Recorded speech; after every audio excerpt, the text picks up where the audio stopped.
Welcome to Conversations with Masesi, where my guests and I talk about life, family, love, community, and everything in between.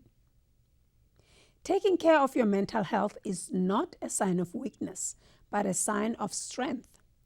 Today, we are privileged to have a guest who embodies this belief through her work. Help me welcome Rachel.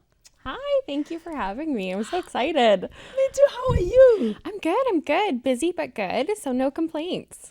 You are busy. Yeah, very busy. Before we go any further, let us know who you are and what you do, because we are privileged to have you. Okay, so I'm Rachel. I am the owner and counselor at the Hive Mental Health Services here in Saskatoon. Mm-hmm. Okay. Hive Mental Health Services. Yeah. Talk to us about that. So how did it start? What motivated you to do that? Yeah. I grew up in Edmonton in a low-income neighborhood. I was raised by a single mom. I had a dad that struggled with substance abuse, and that impacted my family's mental health severely. Oh, yes. And due to our income, we weren't able to really access services or the services that we need. Mm-hmm. And growing up, dealing with those mental health concerns and seeing it impact other people that I love really ignited a fire in me to try and bridge that gap, to make sure that there weren't families that were struggling with finances or with wait times. So that's why I started the Hive. And what are the Hive's pillars, if we put it that way? Yeah, so my pillars are affordability, flexibility, and relatability. So when I talk about affordability, I talk about bridging that gap. Yes. I offer low-income services, so I work below the industry standard, if you want to call it, but I also have a sliding scale, which means we talk about your income bracket and about what's doable for you, and based on that, you pay a percentage of my regular fee ongoing. Yeah. So I have some people that pay 20% of my regular fee, and I have some people that pay 40, 50, and so on. But we make sure that it's doable for you and your budget and your family. Okay. Do you take into account the people's income, or what is it that make you decide who falls in what category? So I worked with an accountant on this. Yeah, because I was like, I want to make sure that I really get this right, and that people really feel like it was thought out. So we look at income, we look at number of children, we look at any type of disability, we look at other people in the household that are contributing or maybe a dependent. Okay. And we factor all of that into this neat little calculator I had built for me. Okay. And then from there, it kind of tells me, okay, this is the range that they should be in. And then I go to the client and I say, hey, based on the calculations and the information you gave me, this is where you fall. Does that feel doable?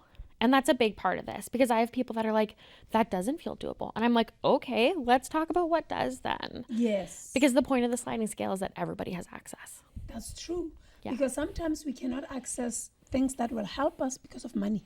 Well, exactly. And that seems to be that final barrier for people. Like when they admit, okay, I need help, and they go to look for it and they finally find someone, it's like, wow, it's a really big barrier to pay $150, $180 an hour. I don't want to choose between food on the table and taking care of my mental health. Well, and especially in today's economy, right? Like everybody has found that they're having to stretch their dollar so much further. And I didn't want to add to that. Yeah. And the next pillar? The next pillar is flexibility. So flexibility in regards to my delivery method. So I do secure messaging, phone, video, in person. I also offer flexibility in the times that I deliver. So I do days, evenings, and weekends. Secure messaging. Talk to us about that. Yeah. So on the app that I use, there is an ability for me to do secure messaging to and from my client. Yeah. But at the same time, sometimes even that doesn't work for people. If they can't get into the app or they're not tech savvy, then I do text messaging. But I just have a little thing that says, hey, we have to admit that this isn't always secure. Someone could look at your phone, right? That's right. And that's a liability thing that they have to be willing to sign off on. But people busy parents or people that are traveling a lot find so much benefit in that flexibility.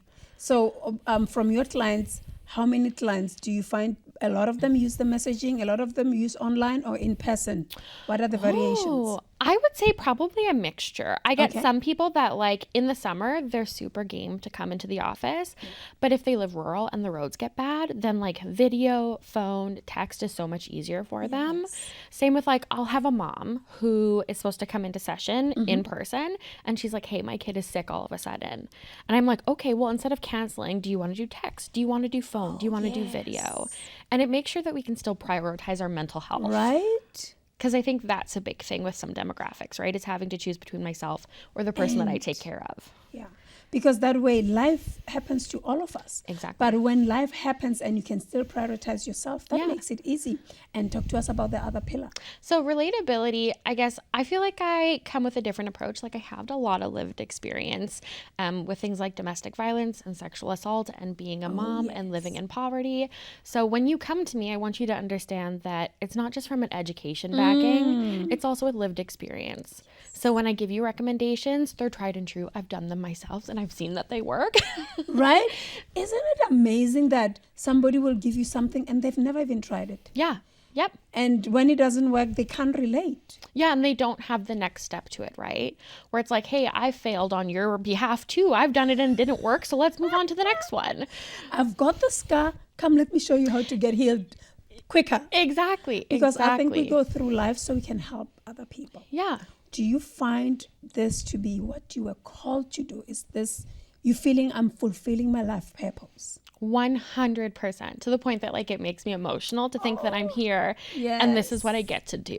Yes. Because I've always had it in my heart to help people. And now that I get to meet all these people and help and educate myself while doing it is just, it's so fulfilling. So fulfilling. Yeah. It's like you were born for it, you have the passion for it, but obviously there are hurdles. Yeah. What are the obstacles that you encounter? I mean, there were a lot of obstacles starting out, trying to like have a regular job, and then adding this in, right? Which meant that I was doing it in the evenings and on the weekends. And that's hard for anybody. But then I have 3 kiddos at home, Yes. right? So then it's like trying to talk to them about the sacrifices and making that like very delicate balance. So that was an obstacle. When I started the Hive, my partner worked away 3 weeks at a time. Oh. Yeah. Yeah, it was hard. But then we look at things like finding an office space that is accessible to everybody, that has things like free parking, is reasonable, right? Like there were so many obstacles. But, you know, I'm really a problem solver and I have a good support behind me. So when I'd go to someone and I'm like, oh, like I'm really struggling and this is deterring me, they're like, no, keep going. Like you need to do this. And it was amazing. Where there is a will, there is a way. Yep. Not excuses. No. No. And you overcoming those hurdles and those obstacles, what have you seen so far with you starting the Hive? I've seen that I've been able to help people. And that I've met a lot of people that have said, you know, I went to a counselor and they were giving me recommendations that just weren't working. And when I said that, they weren't receptive. Or like, I've never been able to afford counseling before, but I've needed it for so long. And I applied for public services, but the wait is 8 months and I'm struggling right now. Oh, yes. So like getting over those hurdles, it's like as soon as you get over one, I get that reward of like meeting with someone that's like, I really needed this. That's true. And then it's like, okay, there's my motivation to keep going, you know, and it's like those interactions help me jump over the next hurdle like it's nothing, because then I remember that. I like that, but I have to interject. You need to give people your details. Where can they get hold of you? They Your can website, get hold of me so many places. Your Facebook handle, everything, because this to me sounds like we all don't have to suffer silently. Somebody's there to say, how much do you earn? What time do you have? You know, we work with you. Yeah. I like that. So I don't have a website because I just found that for the demographic I was serving, they weren't interested in it.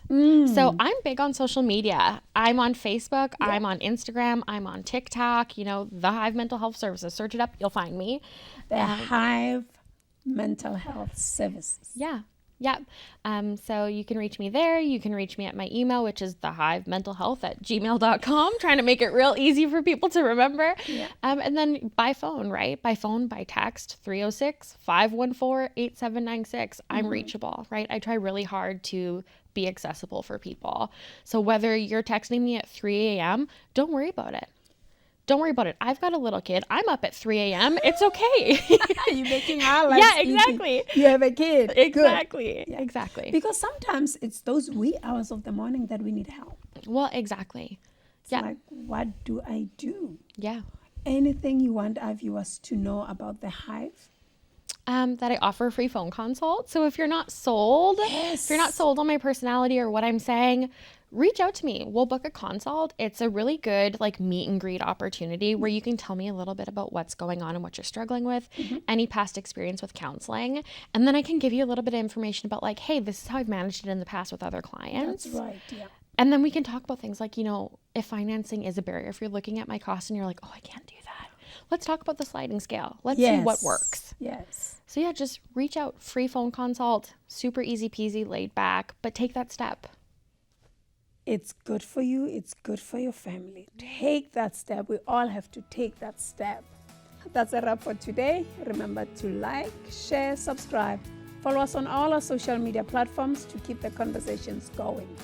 Thank you for joining us on Conversations. Grace and peace be multiplied unto you and yours. Shalom.